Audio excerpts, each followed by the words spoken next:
Private రంగ taxi సంస్థలైనటువంటి Ola, Uber, Rapido ఈ సంస్థలన్నిటికీ కూడా కేంద్ర ప్రభుత్వం ఒక పెద్ద షాక్ ఇచ్చినట్టయింది. కారణం ఏంటంటే వీటికి ప్రత్యామ్నాయంగా ఒక కొత్త యాప్‌ను లాంచ్ చేసింది.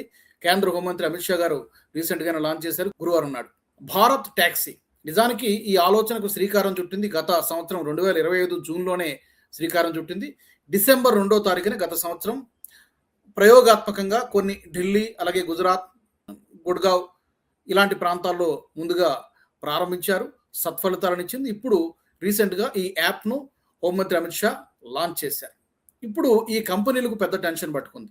ఎందుకంటే ఇంతకాలం కూడా మోనోపోలీ నడిచింది. గుత్తాధిపత్యం నడిచింది. ఏం చేసినా, ఎంత రేట్లు చార్జ్ చేసినా కూడా తప్పనిసరి పరిస్థితుల్లో ఆ యొక్క భారం అంతా కూడా వినియోగదారులపై పడేది. ఇంకొకటి డ్రైవర్లు కూడా కష్టం ఎక్కువ, ఫలితం కమిషన్ల రూపంలో ఎక్కువగా కంపెనీలకి వెళ్ళిపోయేదనేది డ్రైవర్లు చాలా సందర్భాల్లో చేసినటువంటి ఆరోపణ. ఇప్పుడు ఈ కష్టాలన్నిటికీ చెక్ పెడుతూ, ఒకటి డ్రైవర్ల కష్టాలు, 2 వినియోగదారుల కష్టాలు. వినియోగదారులపై అధిక భారం పడుతోంది, ఛార్జీలు ఎక్కువ పడుతున్నాయి, అండ్ కష్టమేమో మాది, ఫలితమేమో కంపెనీలు దోచుకుపోతున్నాయి అనేటువంటిది డ్రైవర్లు చాలా సందర్భాల్లో కొన్ని సందర్భాల్లో నిరసనలు, ధర్నాలు కూడా చేసినటువంటి పరిస్థితి. సో వీటికి ఏదైనా ఒక పరిష్కార మార్గం ఆలోచించాలని చెప్పి కేంద్ర ప్రభుత్వం ఈ కొత్త యాప్‌ను భారత్ టాక్సీని లాంచ్ చేసింది. మరి ఇది ప్రస్తుతానికైతే లిమిటెడ్ ప్రాంతాల్లో, కొన్ని పరిమితమైనటువంటి ప్రాంతాల్లో మాత్రమే గుజరాత్, ఢిల్లీ, అలాగే మరొకటి 2 రాష్ట్రాల్లో దీన్ని ప్రారంభిస్తున్నాం. రాబోయే 2-3 సంవత్సరాల్లో కశ్మీర్ నుంచి కన్యాకుమారి వరకు దాదాపు అన్ని రాష్ట్రాల్లో కూడా ఈ యొక్క భారత్ టాక్సీ సేవలను ప్రారంభించబోతున్నాం అని చెప్పి అమిత్ షా గారు చెప్పారు.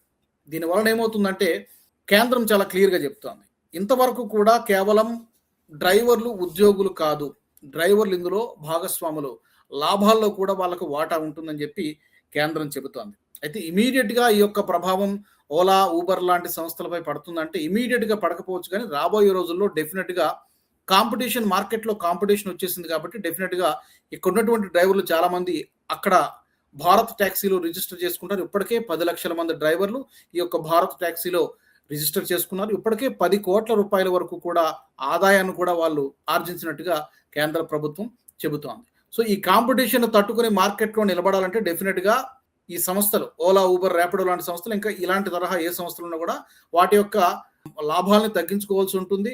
డ్రైవర్లకు తీసుకున్నటువంటి కమిషన్‌ని ఇంకా తగ్గించుకోవాల్సి. ఇప్పుడు భారత్ టాక్సీ ఏం చెబుతుంది? 0% కమిషన్ అని చెప్తోంది. అండ్ మీరు ఉద్యోగులు కాదు, మీరే ఓనర్లు, మీరే భాగస్వాములు అని చెప్పి చెబుతోంది. దీంతో పాటు ఒక ఇన్సూరెన్స్, బీమా, భద్రత, పెన్షన్ ఫెసిలిటీని కూడా, అంటే ఇందులో ఎవరైతే రిజిస్టర్ చేసుకున్నారో వాళ్ళందరికీ కూడా కల్పిస్తామని చెప్పి డ్రైవర్లకు చెప్తుంది.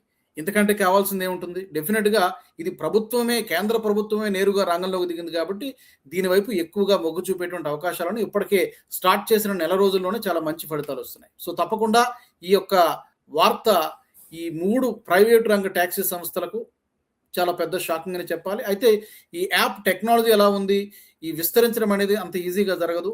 టైర్ 2, టైర్ 3 సిటీస్‌లో కూడా, అంటే గ్రామీణ ప్రాంతాల లాంటి అక్కడ కూడా మరి ఈ యొక్క సేవలను విస్తరిస్తాం రాబోయే 2-3 సంవత్సరాలు అని చెప్పి కేంద్రం చెప్తుంది.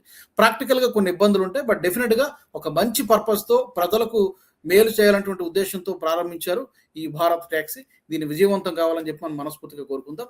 మీ అభిప్రాయాలను కూడా, మీ ఫీడ్‌బ్యాక్‌ని కూడా కామెంట్స్ రూపంలో తప్పకుండా తెలియజేయండి. మరొక వీడియోలో కలుద్దాం. ఈ వీడియో మీకు నచ్చినట్టయితే లైక్ చేయండి, 10 మందికి షేర్ చేయండి. అలాగే కామెంట్ల రూపంలో మీ అభిప్రాయాలను మాతో పంచుకోండి. Nationalist hub group of channels ను సబ్స్క్రైబ్ చేసుకుని తెలుగునాట జాతీయవాద జర్నలిజాన్ని ప్రోత్సహించండి. ఈ వీడియో కింద ఉన్న బెల్ ఐకాన్ పై క్లిక్ చేయడం మర్చిపోవద్దు.